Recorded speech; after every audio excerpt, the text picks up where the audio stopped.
munaasabadan oo ay soo qaban qaabiyeen waxgaradka iyo salaadiinta ka soo jeeda deegaanada Galmudug ayaa lagu taageerayay madaxweynaha cusub ee Galmudug iyadoona ay ka soo qayb galeen mas'uuliyiin ka tirsan labada gole ee baarlamaanka federaalka ee Soomaaliya aqoon-yahano dhalinyaro haween iyo qaybaha kale ee bulshada ku nool caasimadda.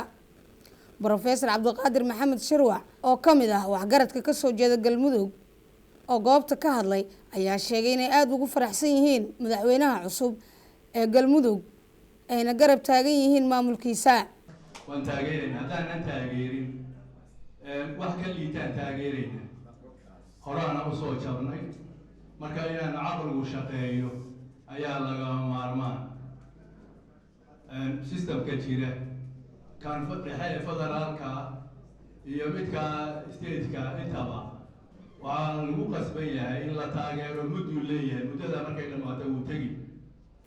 xildhibaan maxamed cabdullaahi faarax geese oo ka tirsan golaha shacabka ayaa sheegay in ujeedka kulanka uu yahay taageerida madaxweynaha cusub ee Galmudug oo taageerada madaxweynaha Galmudug mudane Axmed Cabdi Kaariye Qorqor way taageersan yihiin.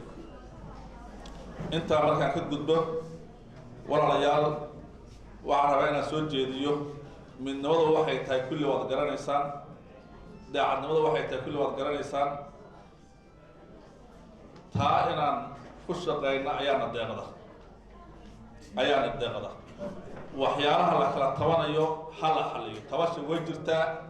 Senator Cabdi Xasan Cawaale Qaybdiid oo ka tirsan golaha aqalka sare ahna gudoomiyaha guddiga dib u eegista dastuurka labada gole ee baarlamaanka federaalka ee Soomaaliya ayaa sheegay inay tahay wax lagu farxo kulanka lagu taageerayo madaxweynaha cusub ee Galmudug. taageerada